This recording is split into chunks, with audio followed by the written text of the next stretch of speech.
1, 2, 3, paksiw na sapsap! Mga langga, nagluto ako ngayon ng paksiw na sapsap.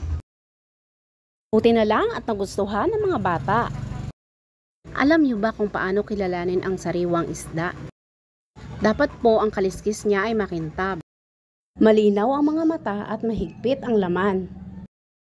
Yan po ay sariwa. Binili ko ito sa halagang 350 per kilo. Ang taas na talaga ng bilihin ngayon. Nilagyan ko lang siya ng kamatis, bawang, sibuyas, luya at saka toyo. Binudbudan ko lang ng konting asin at saka paminta para mawala ang langsa. Konting suka lang para hindi masyadong maasim.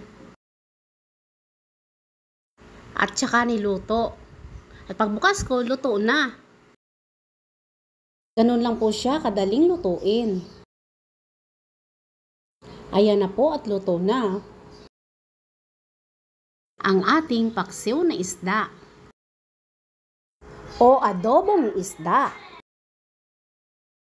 Tara at kakain na! Salamat sa panonood!